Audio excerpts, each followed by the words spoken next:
Breaking news. प्रधानमंत्री Netanyahu का ईरानी जनता के लिए संदेश।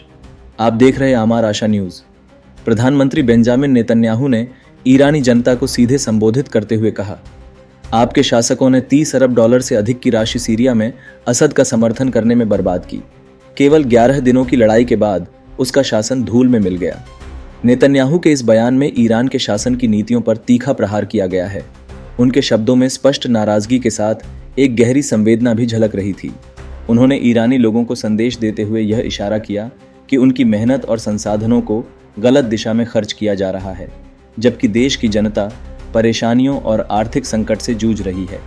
यह बयान ऐसे समय में आया है जब क्षेत्र में तनाव बढ़ रहा है और नेतन्याहू का यह कदम ईरानी शासन के विरुद्ध जनभावना को उभारने की कोशिश के तौर पर देखा जा रहा है। प्रधानमंत्री ने ईरानी जनता को उनकी स्थिति को समझने और बदलाव के लिए जागरूक होने का संकेत दिया। न्यूज डेस्क, आमार आशा। ईरान के लोगों, जैसा कि हम अपनी आंखों के सामने इतिहास को खुलते देख रहे हैं, मैं केवल कल्पना कर सकता हूं कि आप अभी क्या महसूस कर रहे हैं। आपके अत्याचारियों ने सीरिया में असद को समर्थन देने में 30 अरब डॉलर से अधिक खर्च किए। आज केवल 11 दिनों की लड़ाई के बाद उसका शासन धराशायी हो गया। आपके उत्पीड़कों ने गाजा में हमास का समर्थन करने के लिए अरबों खर्च किए। आज उनका शासन बर्बाद पड़ा है। आपके उत्पीड़कों ने लेबनान में हिजबुल्लाह का समर्थन करने के लिए 20 अरब डॉलर से अधिक खर्च किए। कुछ सप्ताहों में हिजबुल्लाह के अधिकांश नेता, उसकी मिसाइलें और हजारों आतंकवादी धुएं में उड़ गए। आपके उत्पीड़कों द्वारा आपसे चुराया गया पैसा वास्तव में धुएं में उड़ गया। आपको गुस्सा आना चाहिए यह सोचकर कि वे नए सड़कें, स्कूल, अस्पताल जो अरबों डॉलर से बन सकते थे, वे आपके तानाशाहों ने बार बार हारने वाले आतंकवादियों का समर्थन करने में बर्बाद कर दिया।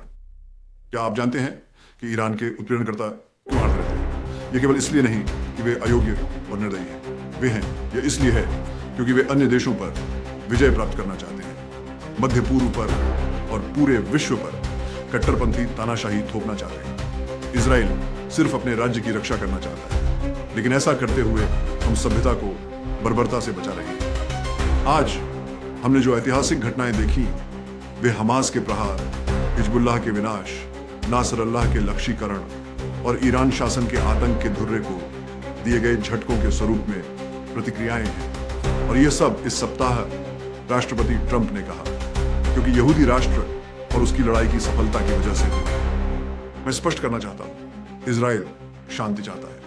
हम उन सभी के साथ शांति चाहते हैं जो वास्तव में हमारे साथ शांति चाहते हैं। और मुझे इसमें कोई संदेह नहीं है कि आप, ईरान के लोग, इसे जानते हैं। मैं जानता हूं कि जैसे हम आपके साथ शांति चाहते हैं, आप हमारे साथ शांति चाहते हैं। लेकिन आप एक शासन के अधीन पीड़ित हैं जो आपको दबाता है और हमें धमकी देता है। आप जानते हैं कि इस शासन को वास्तव में किससे डर लगता है। यह आपसे डरता है, ईरान की जनता। और एक दिन मुझे पता है कि एक दिन यह बदलेगा। एक दिन ईरान स्वतंत्र होगा। महिलाएं, जीवन, स्वतंत्रता, यह ईरान का भविष्य है।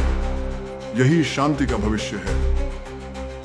और मुझे कोई संदेह नहीं है कि हम उस भविष्य को हम सब मिलकर लोगों के सोचने से बहुत पहले साधा। मुझे पता है और मुझे विश्वास है कि हम मध्य पूर्व को समृद्धि, प्रगति और शांति की एक मशाल में बदल देंगे। धन्यवाद।